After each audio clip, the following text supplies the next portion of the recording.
Good afternoon, Washington, D.C. This is Denise Rolark Barnes, publisher of the Washington Informer newspaper, and also your host for WIN TV. Well, we're back again with another segment, and as you know, we like to end the week with talking about the top stories in the Washington Informer. I know that some of you all, as I keep saying, can't get out there on the streets to pick up a copy of your newspaper, but you know you can find the news in the Washington Informer at WashingtonInformer.com. And also to just tune in to WIN TV. We have a new schedule and we'll be broadcasting that a little bit more often for you all, so we know that you can tell your friends and family and co-workers and whatever to tune in. And that'll be at noon on Fridays. But we can't talk about what's newsworthy, what are the hot topics, what are the stories in the Washington Informer without talking to our editor. None other than Kevin McNeir. Kevin, welcome to the show. Hey, how are you? Good morning. I'm good. I'm good. Well, I think we're in afternoon mode now, but you know, when you're stuck inside, the times get confusing, right? And you know, now we're on teleconferences and Zoom, so I've got one right after this, and they're in LA. So are they 3 hours ahead or 3 hours behind? I can't keep it together anymore. Yeah, behind, but. Yeah, so we got another copy of another issue of the Informer out this week, and wanted to just see if there was what we could talk about that you think is probably one of the top stories that people need to take a look at. Well, I think the first story I would probably lift up is front page story that Serafina Wright did on some of the challenges facing some of the smaller HBCUs. Some of them are worried that they may have to close doors and not be able to open them again because of, not necessarily because of the virus, but you know it's all linked in that students aren't there. They're having to get refunds for tuition and those kinds of things. They can't generate income, and so that's an issue of great alarm for a lot of people. It should be. Exactly. And I know that you tend to, you know, you always do a word from Kevin. I mean, your column is always well read, very interesting. And this week, I think you focused. Tell us what your focus was this week on your column. So this week I talked about the problem we face when we live in a world or mindset of denial and ignorance about history. You know, it's the saying, if you don't pay attention to history, it will repeat itself. And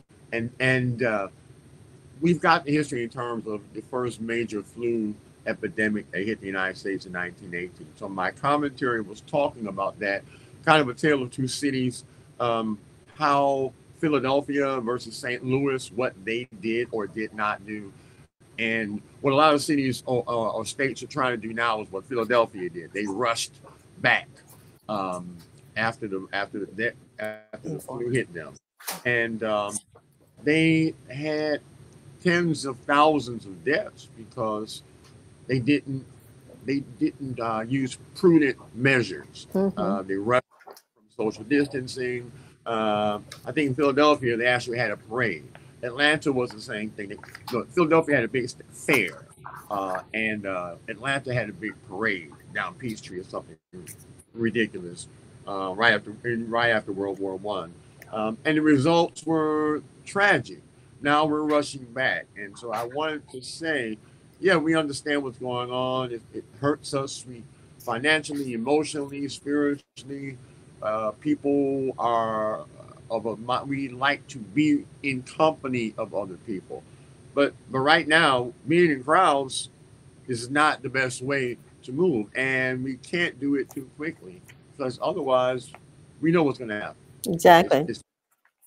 It's ignorance, and it troubles me that some of our leaders are playing this baiting game when they know what they're talking about is ludicrous. Well, a couple of things too I wanted to highlight, and I think you again put together another great issue. I can't talk about the Informer without showing people the Informer. And one of the things folks may see is the winner of our Washington Informer Spelling Bee. Sadly, the Scripps National Spelling Bee was canceled, but we pre-recorded this, folks. So don't think we put all these kids in a room last week and had a spelling bee. That would have been just horrible. But no, this bee was taped back in February and aired this week because we thought it was important to make sure we highlight our young people. And unfortunately, they will not be able to go on to the national bee to represent us. But, you know, we just wanted to show you the great spelling abilities of our DC students. So I was happy that you put that on. And I'm also just wanted to pull out the fact that you did this editorial which talked about, you know, nurses being on the front line and they need to be better protected. And, you know, the piece that we did, the editorial on the fact of educating children post COVID-19, which is going to be a big issue. And we're going to talk next week with some educators. So we've got a lot of stuff packed in here, right? So we do, we do. I'm glad you mentioned about educating children. The other thing in the COVID-19 update series that I ran, one of the psychologists from Howard University, I, I was able to get some information from her. She's put a series together, and it talked about talking to our children. And I really think we've got to be real intentional about how you talk to kids right now.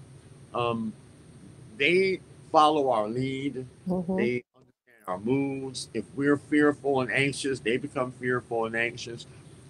Sometimes we just don't know. And I think that's one of the lessons we're learning now. We like to be in charge of everything. We can't be in charge. Sometimes you just got to have faith. But by that same token, we've got to really talk to our children because who knows when school bells will ring again and what Exactly. look like when those bells are ringing. But they're going to ring. And we're going to find some ways because that's what we always do. But in the meantime, I think we got to really be careful and prayerful as well. Well, Kevin, I want to thank you. I know you're getting ready for next week's issue. We've got a couple of people that have commented on the show so far. So I want to welcome Michelle Armstead. Thank you for joining, and Clifton Coates and Anthony Kennedy, who's becoming a regular, I think, and a couple of others. So I'm glad that you all are with us, and we'll be sharing story ideas. We look forward to that. We also have a piece in here, a commentary from Council Member Vincent Gray, Ward 7 Council Member, former mayor. So we're going to jump over to him and talk about his concern. And didn't get a chance to say so long, Kevin, but so long, Kevin.